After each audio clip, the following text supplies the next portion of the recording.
Audio Jungle.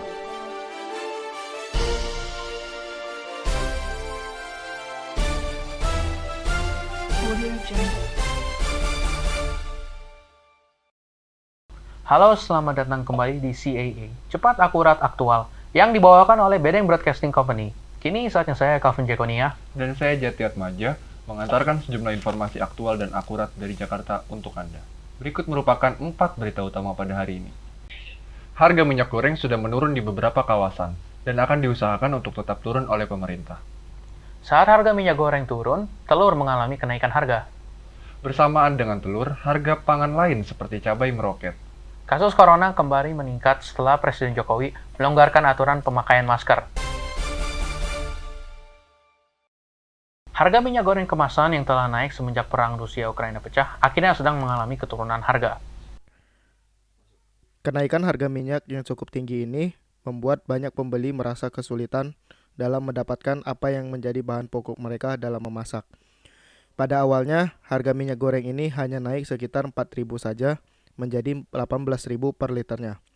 Namun, dikarenakan banyaknya penimbun dan mafia minyak yang memanfaatkan keadaan ini, membuat harga minyak semakin lama semakin tinggi. Efek dari kelangkaan minyak goreng ini membuat harga minyak goreng ini semakin meningkat sampai di harga yang tidak masuk akal. Pada beberapa pasar swalayan telah menetapkan harga minyak goreng per 2 liternya dengan harga 50.000. Hal ini menjadi permasalahan bagi banyak orang, terutama bagi para ibu rumah tangga dan para pedagang makanan. Namun, memasuki bulan Juni 2022, harga minyak goreng berkemas 2 liter ini sempat turun dari harga 50.000 per 2 liternya menjadi 48.000 per 2 liternya. Walau begitu, harga minyak goreng ini masih bisa dibilang lumayan tinggi bagi beberapa orang. Di saat harga minyak goreng sudah mulai turun dan stabil, telur malah mengalami kenaikan harga semenjak bulan Mei 2022. Selain adanya kenaikan pada harga minyak goreng yang cukup pesat ini, berefek juga kepada pangan pokok lainnya. Salah satunya adalah harga telur. Pada awalnya, harga telur ini berada di harga 22.000 per kilonya. Dan kini harga telur sudah naik hingga 30.000 per kilonya. Kenaikan harga yang pesat ini juga membuat banyak orang merasa kesulitan dalam memenuhi kebutuhan pokok mereka. Mulai dari harga minyak yang bisa dibilang lumayan tinggi, dan kini diikuti juga dengan harga telur yang terus-menerus meningkat. Banyak masyarakat yang tidak setuju dengan naiknya harga telur yang lumayan tinggi ini. Menurut seorang pemilik toko kelontong berinisial MS, pedagang kelontong ini tidak ingin meminta agar namanya tidak disebarkan. Pemilik kelontong ini berkata bahwa dengan adanya kenaikan harga telur yang lumayan tinggi ini, membuat banyak telur yang dijualnya menjadi kurang laku dan membuat omset penjualannya menurun. MS berharap kepada pemerintah agar harga telur ini bisa stabil kembali seperti sedia kala. Bersamaan dengan harga telur naik, pangan lain yang harganya ikut meroket merupakan cabai.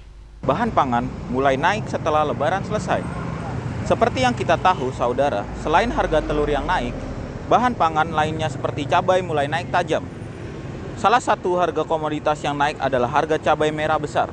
Harga cabai merah besar dibanderol seharga Rp75.689.000 per kilogram atau naik Rp. Rp1.400. Jika dibandingkan harga kemarin, komoditas ini naik Rp1.819 dibandingkan dengan harga kemarin menjadi Rp95.500 per kilogramnya. Penutupan jalan raya di dekat stasiun Kota Tua mengakibatkan kemacetan parah di wilayah sekitar. Penutupan jalan ini merupakan salah satu kebijakan dalam proyek revitalisasi Kota Tua oleh pemerintah Jakarta. Ya, terima kasih Jati dan Calvin. Selamat malam saudara. Saat ini seperti yang saudara lihat di belakang saya, sedang ada pembangunan dari revitalisasi Kota Tua. Penutupan jalan Kota Tua sudah diberlakukan sejak akhir 2021. Tapi bulan Mei 2022 adalah awal mulanya proyek revitalisasi besaran untuk memperbarui trotoar sekitaran kawasan tersebut. Proyek ini adalah bagian dari upaya penataan ulang daerah Kota Jakarta untuk Kota Tua mengurangi emisi. Konsekuensi jangka pendek utama dari proyek ini adalah menyebabkan kemacetan rutin di kawasan sekitar sejak bulan Mei 2022. Kemacetannya disebabkan oleh jalan ditutup dan pengalihan jalan melewati bagian belakang gedung BNI. Sekian dari saya, kembali ke studio. Setelah pelonggaran peraturan penggunaan masker diimplementasikan oleh pemerintah, jumlah pasien COVID-19 di Indonesia meningkat. Penggunaan masker kini sudah mulai dilonggarkan oleh pemerintah, dikarenakan Indonesia yang dianggap kini sudah bisa menangani kasus COVID-19 pada tahun ini. Pelonggaran masker ini dilakukan dengan tujuan agar bisa menjadi transisi bagi masyarakat Indonesia menuju kepada fase endemi. Pandemi COVID-19 ini sudah mulai masuk di Indonesia selama 2 tahun, mulai dari tahun 2020. Pandemi ini sudah membuat banyak masyarakat Indonesia merasa kesulitan dalam menjalani kehidupannya sehari-hari karena banyaknya pembatasan yang diberlakukan oleh pemerintah kepada masyarakat. Hingga pada tahun 2022 saat ini, namun karena adanya kebijakan tentang pelonggaran penggunaan masker yang mulai berefek kembali kepada peningkatan dari kasus COVID-19 ini, dikabarkan setelah adanya kebijakan ini, kasus COVID di Indonesia terus meningkat dengan kasus paling banyak dipegang oleh DKI Jakarta sekitar 260 dari 518 kasus yang didapatkan. Stasiun Gambir dialihfungsikan untuk naik turun pengguna komuter KRL sebagai salah satu upaya untuk menangani pembangunan stasiun Manggarai. Gambir merupakan stasiun yang sudah melayani kereta jarak jauh sejak abad ke-20-an, akan resmi untuk mulai dipensiunkan stasiun itu dari tugasnya. Meskipun begitu, masih ada banyak pengguna kereta jarak jauh yang pergi dan datang ke Jakarta melalui Gambir. Suasananya masih lumayan ramai oleh pengguna, dan seakan-akan aktivitas tidak berkurang sama sekali. Seorang pekerja di stasiun tersebut dengan inisial FZ mengatakan kalau meskipun stasiun mungkin tidak seramai sebelumnya, dia tetap senang karena stasiun tidak ditutup total begitu saja. Manggarai sendiri juga akan mendapatkan jumlah penumpang yang lebih besar karena rute-rute menuju Gambir akan dicoba untuk diprioritaskan menuju ke Manggarai yang akan berperan sebagai stasiun sentral yang baru. Untuk menyanggupi peran barunya ini, lahan di sekitar stasiun Manggarai sedang dibangun dan dikelola agar Manggarai lebih cocok menangani jumlah penumpang yang lebih banyak. Proses pemberhentian layanan dipertunjukkan untuk membuat perjalanan penumpang ke pusat kota lebih mudah dan akan menjadi komuter lain. Harga Pertamax terus naik setiap waktunya. Kenaikan harga BBM ini sudah dimulai sejak tanggal 1 April 2022. Pemirsa, kenaikan bahan bakar minyak menjadi topik panas akhir-akhir ini, khususnya bahan bakar Pertamax. Bahan bakar yang mulanya Rp9.000 kini naik menjadi Rp12.500. Kenaikan ini terjadi dikarenakan adanya keputusan Menteri ESDM. Keputusan ini mendapatkan beberapa respon yang kurang baik dari pelanggan. Mereka mendapat harganya menjadi mahal. Beberapa pelanggan pengguna motor juga ada yang berpindah dari bahan bakar Pertamax menjadi bahan bakar Pertalite. Salah satu orang yang tidak mengganti kendaraannya adalah seseorang narasumber berinisial HR yang tidak mau mengungkapkan nama aslinya karena takut di PHK. Dia mengatakan kalau kenaikan harga Pertamax ini sangat mengganggu dan merugikan hidupnya. Karena dia bekerja sebagai seorang driver aplikasi transportasi online yang menggunakan Pertamax sebagai bahan bakar sepeda motornya. Dia menganggap kalau harga yang naik ini membuat dia memotong beberapa anggaran pribadinya untuk menangani harga baru bahan bakar bermotor. Dan HR juga tidak bisa mengganti sepeda motornya karena tidak mempunyai dana yang cukup. Selain itu juga Pak HR tidak mau membeli atau menggunakan motor yang berbeda hanya untuk bisa menggunakan bahan bakar sekarang yang lebih murah. Dia mengatakan kalau pemerintah harus bisa menangani situasi ini dengan lebih baik dan berharap kalau bahan bakar ini akan segera turun. Harga bahan bakar Indonesia yang naik ini berbarengan dengan Amerika yang juga mengalami kenaikan yang sama tingginya. Juga yang sekarang menembus angka sekitar 75.000 per liternya. Jangan kemana-mana pemirsa, karena kami masih memiliki beragam berita menarik. Tetap bersama kami di CAA. Audio Jungle.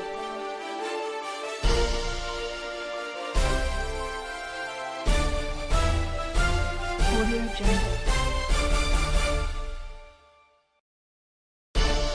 Audio Jungle.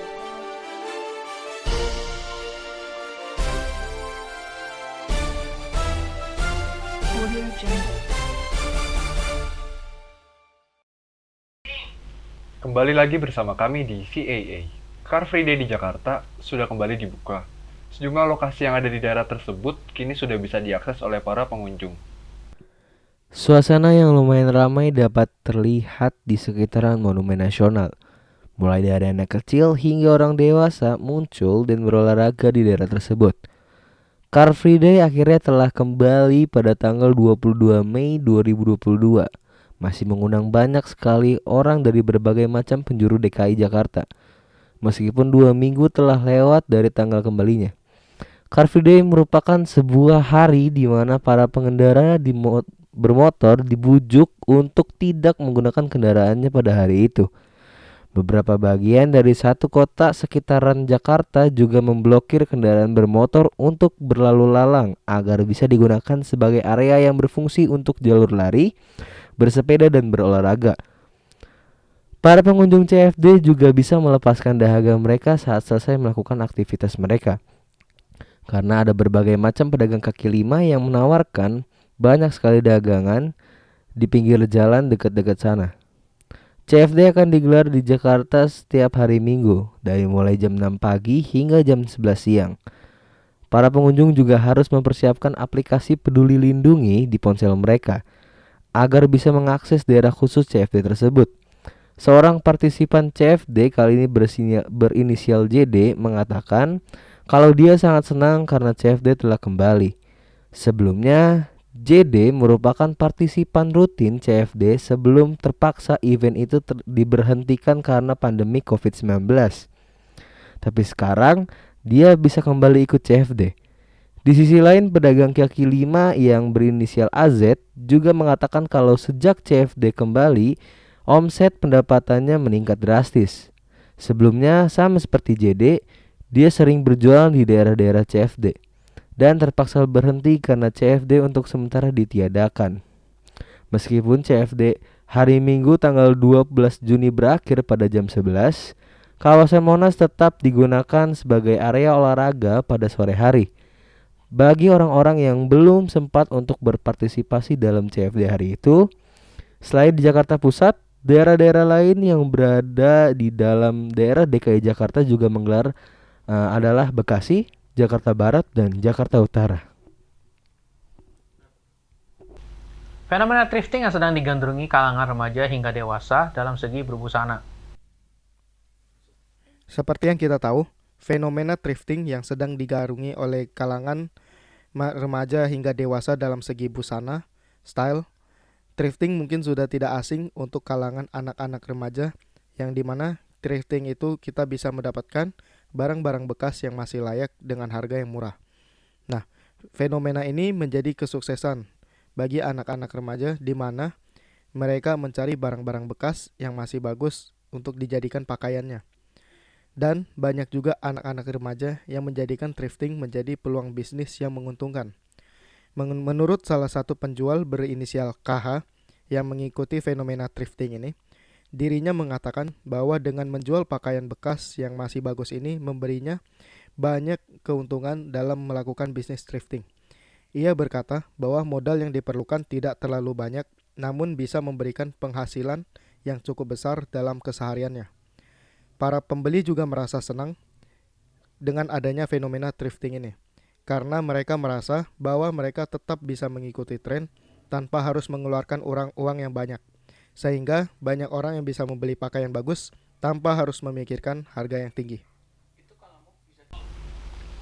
Kondisi tempat makan di dalam Komplek Lodan Jaya Ancol kini sudah mulai ramai setelah pelonggaran PPKM. Saat ini saya sedang berada di tempat makan yang berlokasi di Jalan Lodan, Jakarta Utara. Kondisi tempat makan yang berlokasi di Komplek Lodan Jaya Ancol kini sedang ramai orang datang setelah pelonggaran PPKM. Seperti yang kita ketahui, waktu kemarin PPKM berlangsung, banyak orang yang tidak bisa memakan di Komplek Lodan Jaya Ancol. Orang-orang hanya bisa memesan melalui GoFood atau takeaway. Setelah dilonggarkannya PPKM kini, banyak orang datang ke tempat untuk makan di tempat. Tetapi walau melonggarkan PPKM, pemerintah menghimbau masyarakatnya untuk selalu taati protokol yang sudah disediakan oleh pemerintah. Saya Rohan Saifullah. Jangan kemana-mana pemirsa, karena setelah ini kami akan terhubung dengan rekan kami yang bersama dengan narasumber kami. Tetap bersama kami di CAA. Audio Jungle.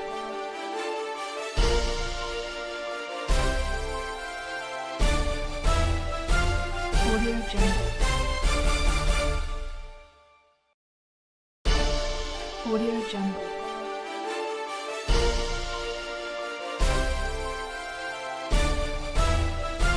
Audio Jungle. Imbas dari naiknya harga pangan yang meningkat drastis, membuat beberapa pemilik rumah makan mendapatkan impact yang cukup terasa. Karena pangan merupakan salah satu bahan penting dalam memasak. Untuk itu, saat ini kami sudah terhubung dengan salah satu rekan kami, Saudara Reza Wicaksono Prasetyo, yang saat ini sedang bersama salah satu pemilik rumah makan. Langsung saja, silakan Mas Reza. Baik, terima kasih Calvin dan juga Jati. Saudara, kini saya sudah berada di salah satu rumah dari narasumber yang sempat tadi dimention oleh Calvin dan juga Jati. Beliau adalah Kak Raffi. Halo, selamat sore Kak Raffi. Selamat sore. Beliau adalah salah satu pengusaha UMKM yang usahanya pernah merasakan dampak dari efek COVID pandemi, ini pandemi COVID-19 dan juga harga minyak yang sempat melambung tinggi. Selamat sore Kak Raffi. Sore. Gimana kabarnya? Baik. Alhamdulillah ya Kak ya. Kalau boleh tahu, boleh perkenalan diri dulu nggak Kak Raffi ini siapa, terus sekarang lagi bisnis apa aja, terus sekarang kuliah atau tidak gitu Kak? Nama saya Raffi, saya punya usaha pemilik kafe. Terus saya sedang menjalani masa kuliah. Betul. Oke. Kira-kira nih Kak, efek pandemi selama Kakak menjalankan usaha tadi itu gimana Kak? Sebenarnya saya ceritain dari awal dulu. Boleh Kak, boleh. Awal sebelum saya punya kafe, saya berjualan di tempat pinggir jalan buat angkringan. Gerobak ini saya ini. Oke. Membuka makan-makanan ringan gitu. Anak-anak kalau sama nongkrong, kayak minuman dan lain-lain. Dan itu dimulai dari 2019. Dan saya pikir kayaknya kalau kuliah doang nggak berbuat apa-apa kayaknya nggak asik nih, kayak nggak ada bermanfaat. Jadi saya berpikir saya ingin melakukan sesuatu yang bermanfaat untuk kedepannya juga. Jadi saya berdagang untuk ya paling nggak untuk uang jajan lah ya. Terus COVID kan datang sekitar 2019 akhir. Nah itu saya sempat mengalami pengurangan pengunjung, itu lumayan drastis. Lalu saya memutuskan untuk berhenti karena saya juga takut kan sama COVID-nya, saya nggak tertular. Jadi saya sempat rehat. Terus selama rehat tersebut saya membuat rencana ke depannya dengan teman-teman saya untuk mengembangkan bisnis saya ini menjadi lebih proper, karena saya sekarang menjalani bisnis kafe.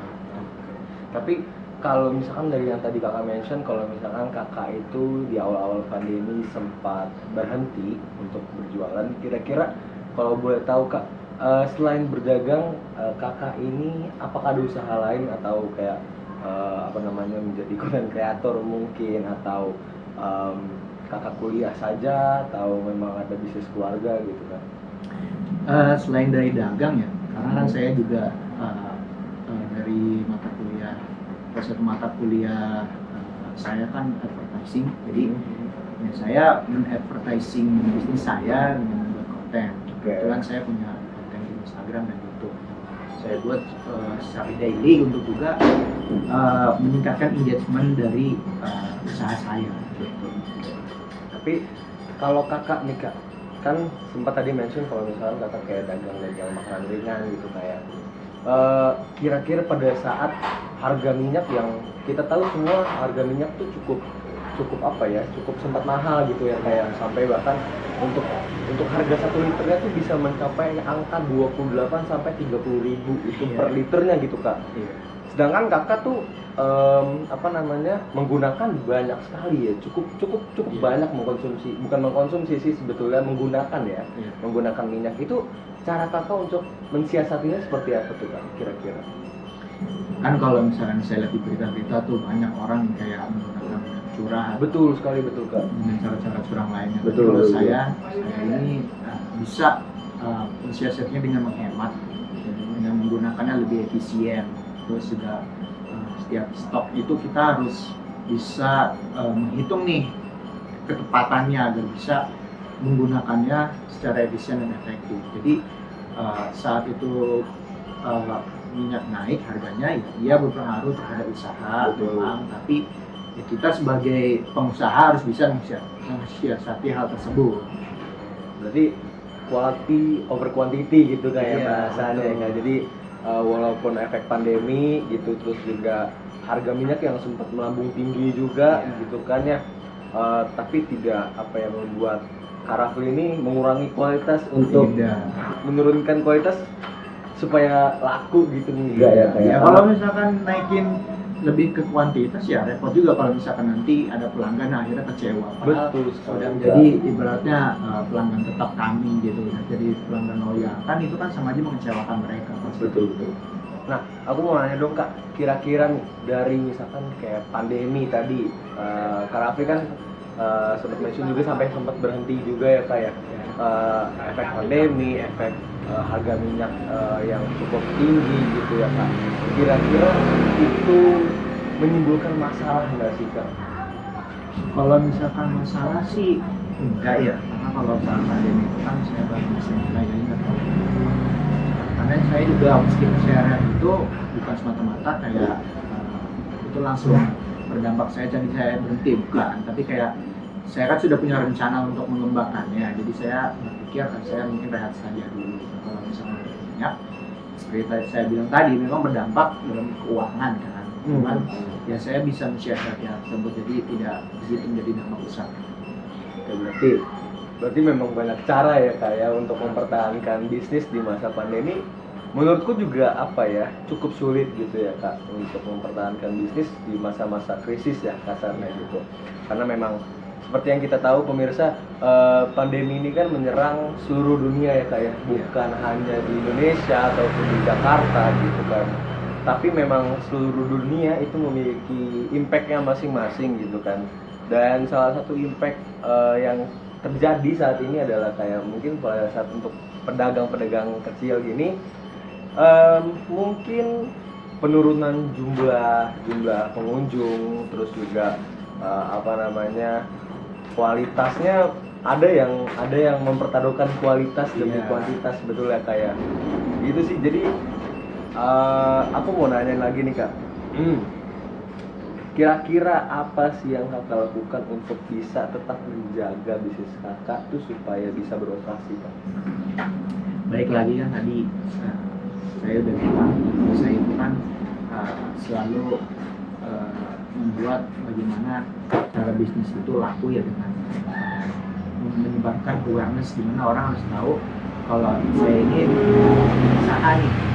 Orang yang tahu tersebut, kalau dari yang yang saya ambil advertising, saya harus men-effort hal tersebut dengan membuat seperti konten, seperti membuat iklan berbayar, ya. Jadi untuk mempertahankan eksis dari usaha itu sendiri, kita berusaha nih maksimal mungkin agar supaya orang tahu, dan tinggal bagaimana cara kita selanjutnya untuk membuat konsumen ini tetap menjadi konsumen yang loyal, tetap setia pada brandnya saya gitu.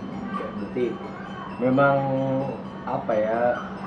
mungkin yang bisa saya tarik kesimpulannya itu kalau misalkan quality itu emang harus dijaga sekali kayak mutu, karena memang kalaupun nantinya kita meninggikan quantity gitu kan, takutnya memang mengecewakan pelanggan gitu kan. contohnya kecil gini deh Kak, kayak misalkan kayak kita biasa beli minyak yang kemasan, terus karena mungkin harga minyak yang sempat melambung tinggi yang kita tahu sendiri gitu kan. Karena kan bahan baku juga mempengaruhi rasa dari Betul sekali Kak, bener banget. Jadi kalau misalkan memang kita beralih gitu ke bahan baku yang mungkin sedikit agak murah, itu mungkin mempengaruhi betul ya kayak mempengaruhi cita rasa yang sebenarnya nggak gini loh rasanya gitu ya. Jadi ya berarti kalau misalkan memang efek pandemi dan minyak naik itu sangat berpengaruh berarti ya Kak, terhadap omset juga pasti ya betul ya Kak. Kira-kira pada saat proses struggling gitu, bagaimana cara Kakak untuk bisa yakin bisnis saya bakal jalan gitu Kak? Kira-kira gimana Kak? Kalau misalkan saya sendiri kan ya saya juga masih muda ya, dan saya selalu punya berpikiran optimis ya. Bagaimana ya kalau misalkan gagal dalam prosesnya pun kan wajar, ya masih usaha ya. Cuma bagaimana saya untuk mempertahankannya tersebut ya saya harus usaha maksimal. Saya juga harus merencanakan segala sesuatunya, nggak bisa apa-apa ngelakuin itu gamblang gitu aja gitu. Semuanya kan harus direncanakan gitu ya, supaya berjalan dengan apa yang kita inginkan. Terus kita juga ya harus banyak berdoa, banyak Bener banget sih. Gimana ya kalau misalkan ingin usaha kita terus berjalan itu kan mesti harus usaha ekstra, kerja keras gitu. Nggak bisa kita mentang-mentang udah berada di zona nyaman tuh yang biasanya anak muda ya kan, terus tiba-tiba give up gitu aja ya nggak bisa lah. Namanya kan ini kan sama aja membuat karir untuk kedepannya kan. Saya gitu. Karena saya harus serius nih untuk mengembangkan bisnis ini supaya kedepannya juga bisa lebih baik dan lebih baik. Oke. Aku mau nanya lagi Kak, kira-kira harapan Kakak nih Kak, setelah kita tahu ya kasus COVID juga sudah mulai menurun gitu juga, terus juga harga minyak pun sudah mulai stabil, walaupun memang masih ada beberapa brand minyak yang harganya memang cukup tinggi gitu ya Kak, tapi setidaknya sudah lebih baik daripada sebelumnya gitu. Kira-kira harapan Kakak gitu Kak ke depannya untuk bisnis Kakak nih biar tetap bisa eksis di tengah pandemi, walaupun pandemi sekarang belum yang sepenuhnya usai gitu kayak, tapi memang ada himbauan dari presiden kita juga bisa melepas masker seperti sekarang saya ini gitu. Jadi Kakak kira-kira harapan Kakak untuk bisnis kedepannya gimana Kak? Saya kan bisnis kafe ini saya berpikirnya ingin membuat tempat untuk anak muda nongkrong, berbagi cerita, bercanda tawa kan, memuaskan penat. Jadi saya berharap dengan kafe saya ini ketika ada rehat tuh mereka saling gak bertemu ya betul. Bisa tangan-tanganan di kafe saya sambil ngopi santai gitu. Jadi saya ingin mewujudkan impian saya itu, dimana saya bisa membuat tempat minuman orang-orang dimana akan menjadi historikal mereka gitu, bagian dari cerita mereka nanti saat kedepannya kalau mereka sudah menghabiskan waktu di kafe saya gitu. Terus saya juga ingin kafe saya ini semakin besar ya, cangkupannya saya bisa buka outlet baru lagi, semoga ya kayak jadi memperbanyak franchise dan banyak lagi pengunjungnya yang loyal dan bisnisnya juga saya kan juga sudah buka bisnis online. Mudah-mudahan kedepannya bisnis online ini pun berjalan meningkat gitu, berkembang, start bisnis itu aja karena kan memang bisnis online ini cukup membantu, namun tidak bisa meningkatkan secara signifikan jika kita nggak melakukan sesuatu terhadap hal tersebut. Kalau misalkan kita mau bisnis online ini berjalan, kita kan harus advertising, kita harus rajin mengontrol dan memantau engagementnya dan lain-lain kan. Jadi saya harapkan sih. Oke. Aku mau nanya satu pertanyaan lagi nih Kak, kira-kira buat temen-temen, buat anak-anak muda di sana yang pengen seperti Kak Rafli sedang kuliah dan juga memiliki usaha gitu. boleh kasih nggak Kak kiat-kiat gimana bisa bisa sukses lah ya, bisa sukses sesukses Kakak gitu kan. Jadi biar bisa ada yang mau berusaha kuliah sambil kerja atau kuliah punya usaha juga seperti Kakak, kira-kira tips and triknya gimana Kak? Sukses itu kan gimana ya, nggak semua orang itu mendefinisikan sukses itu sama. Kan ada yang udah punya penghasilan banyak bisa juga sukses, ada yang bisa penjualannya meningkat bisa sukses, ada yang engagementnya banyak dibilang itu bisnis sudah sukses dan lain-lain. Cuma bagi saya sukses itu dimana jika kita bisa konsisten mengerjakan apa yang kita suka, betul, dan kedepannya bisa terus berkembang dan meningkat. Biar stuck di situ-situ aja atau menyerah gitu aja.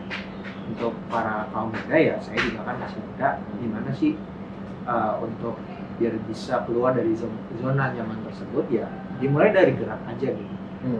Punya ide apa, lakukan gitu. Jangan stuck di situ-situ aja, tidur-tiduran scroll HP. Mending scroll HP terus misalkan punya ide ya buat konten gitu. Jadi kan itu kan paling enggak ada manfaatnya gitu. Betul. Jangan udah muda, punya banyak waktu, punya banyak tenaga, tapi nggak digunain dengan maksimal gitu. Jadi kan itu kan akan berpengaruh ke masa depan dia juga, yang akan nyesel toh dia juga gitu. Jadi ya lakukan aja. Kalau misalkan kamu nggak bisa melakukan sesuatu yang ibaratnya apa yang biasanya kan orang itu kan ngikutin kata-kata orang ya, misalkan ngikutin kata tuanya, ngikutin kayak misalkan lu bagusnya ngelakuin ini nih, ngelakuin itu.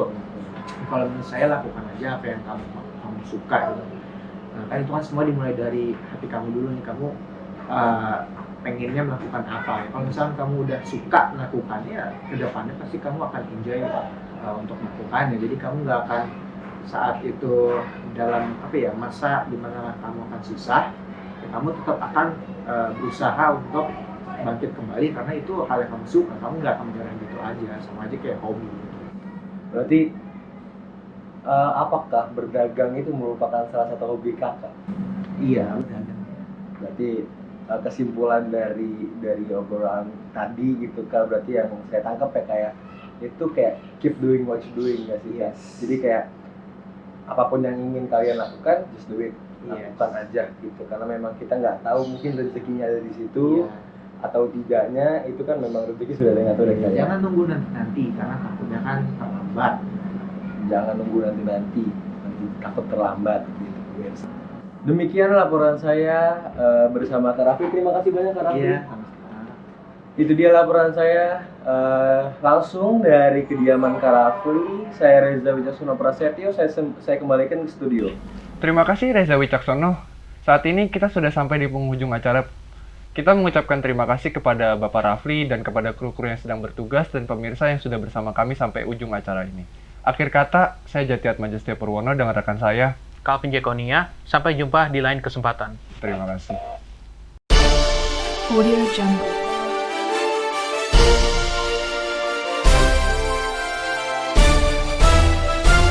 Audio Jungle.